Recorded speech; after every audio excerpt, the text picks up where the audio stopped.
नमस्कार दोस्तों, आप सभी का स्वागत है। आज हम आपको बॉलीवुड की ट्रेजरी क्वीन कही जाने वाली अदाकारा के विषय में बताएंगे कि कैसे जन्म से मृत्यु तक इनका कभी भी दुखों से पीछा नहीं छूटा। शोहरत भी इन्हें खुशी नहीं दिला सकी। तो आइए आज जान लेते हैं मीरा कुमारी जी के विषय में। उनकी अदाकारी कुछ इस दर्जे की थी कि साल 1963 के 10वें फिल्म फेयर अवार्ड में बेस्ट एक्ट्रेस कैटेगरी में तीन फिल्में मैं चुप रहूंगी, आरती और साहिब बीवी और गुलाब नॉमिनेट हुई थी और तीनों में मीना कुमारी ही थी। 1 अगस्त 1932 वह तारीख है जब वह जमीन जो बाद में मशहूर अदाकारा मीना कुमारी बनी ने इस दुनिया में कदम रखा था। पिता अली बख्श और माँ इकबाल बेगम के पास डॉक्टर को देने के पैसे तक नहीं थे। हालत यह थी कि दोनों ने तय किया कि बच्ची को मुस्लिम यतीम खाने के बाहर सीढ़ियों पर छोड़ दिया जाए। छोड़ भी आए, पर पिता का मन नहीं माना। पलटकर अली बख्श भागे और बच्ची को गोद में उठाकर घर ले आए। किसी तरह उन्होंने इनकी परवरिश की। महजबीन ने छोटी उम्र में ही घर का सारा बोझ अपने कंधों पर उठा लिया। 7 साल की उम्र से ही फिल्मों में काम करने लगी। बेबी मीना के नाम से पहली बार फिल्म फर्जद ए हिंद में नजर आई। इसके बाद लाल हवेली, अन्नपूर्णा, सनम, तमाशा आदि कई फिल्में की, लेकिन उन्हें स्टार बनाया साल 1952 में आई फिल्म बैजू बावरा ने। इस फिल्म के बाद वह लगातार शोहरत की बुलंदियां चढ़ती गई। जब बैजू बावरा रिलीज हुई लगभग उसी वक्त महजबीन ने कमाल अमरोही से निकाह कर लिया, लेकिन निकाह चोरी छिपे किया। 4-6 लोग ही इस बारे में जानते थे। कमाल अमरोही वही शख्स थे जिन्होंने कभी मीना कुमारी के सलाम का जवाब तक नहीं दिया था। उस समय महल के सुपरहिट होने के बाद अमरोही स्टार डायरेक्टर हो गए थे। एक फिल्म के सेट पर आमना सामना होने पर जब मीना ने उन्हें सलाम किया था तो उन्होंने जवाब तक नहीं दिया था। एक दिन की बात है कि मीना को पिता ने बताया कि कमाल अमरोही उन्हें अपनी अगली फिल्म में लेना चाहते हैं। मीना को उनका अक्खड़ पर याद आ गया। उन्होंने मना कर दिया। कमाल अमरोही को ये बात पता चली तब उन्होंने ही किसी तरह मीना को बनाया और फिल्म के लिए साइन कर लिया। कमाल ने मीना कुमारी को जिस फिल्म के लिए साइन किया वह तो कभी नहीं बन पाई, लेकिन दोनों के बीच प्यार जरूर पनप गया।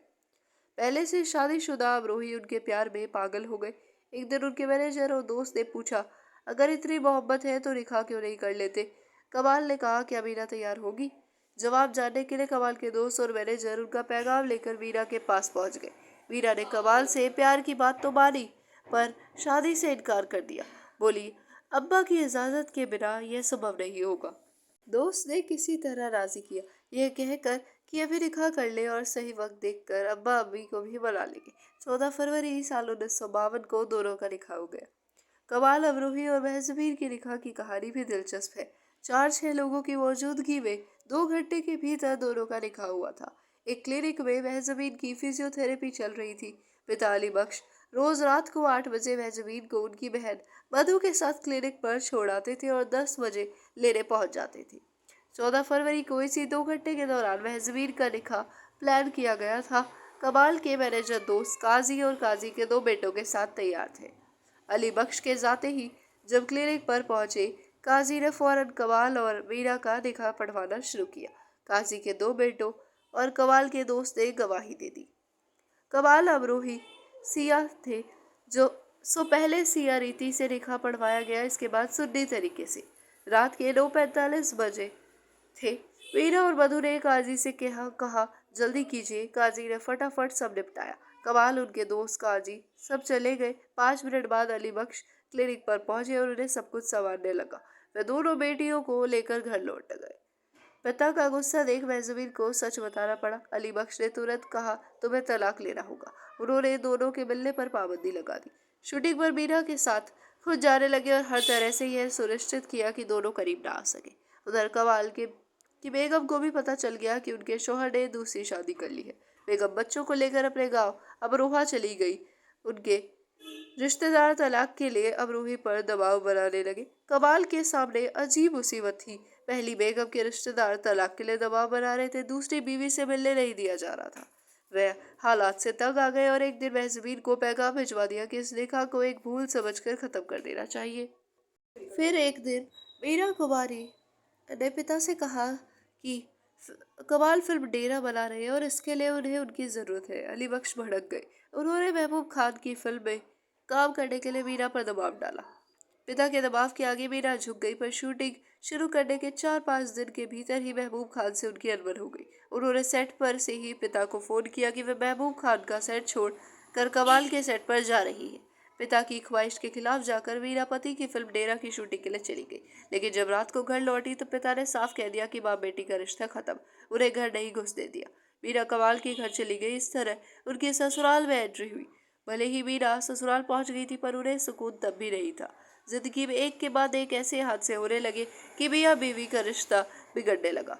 निजी जिंदगी जहाँ पाताल में जा रही थी, वहीं मीरा कुमारी का करियर आसमान छू रहा था। उनकी ये उड़ान भी निजी जिंदगी के लिए एक मुसीबत ही बनी।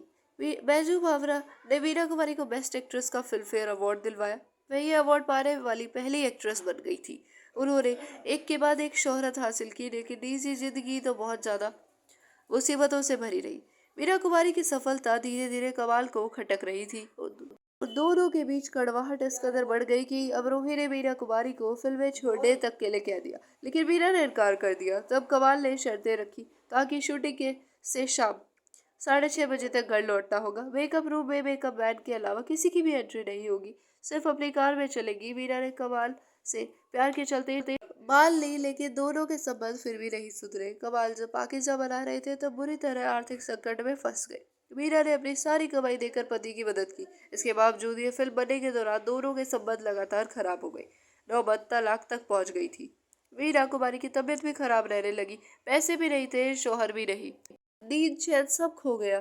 कई बीमारियों ने शरीर में डेरा जमा लिया। मीरा कुमारी इतनी बीमार हो गई कि उनका इलाज कर रहे डॉक्टर ने सलाह दी कि नींद लाने के लिए एक पैग ब्रांडी पिया करें। डॉक्टर की यह सलाह भारी पड़ी। एक पैक 2, 3 और 4 होता गया। मीरा कुमारी को शराब की लत लग गई। इस बीच पाकिजा का निर्माण भी रुक गया था। पाकिजा की शूटिंग दोबारा शुरू हुई 14 साल बाद 4 फरवरी 1972 को फिल्म पर्दे पर आई। अब तक मीरा की हालत काफी बिगड़ गई थी। बीमारी की हालत में भी वह फिल्में कर रही थी, लेकिन रोग असाध्य हो गया था। अंततः 31 मार्च 1972 को लीवर सिरोसिस के चलते मीरा कुमारी ने दुनिया को अलविदा कह दिया और तमाम मुश्किलों और दर्दों से भी वह आज़ाद हो गई। उन्हें गए बहुत ज़्यादा दशक बीत चुके हैं, पर उनके द्वारा बनाया गया मुकाम अब तक कोई और नहीं छू सका। उन्होंने इतनी बुलंदियां हासिल की, लेकिन निजी जिंदगी में उतनी ही मुश्किलें भी उन्हें झेलनी पड़ी थी। आपको अगर कहानी पसंद आए तो कृपया करके चैनल को लाइक और सब्सक्राइब कर दें।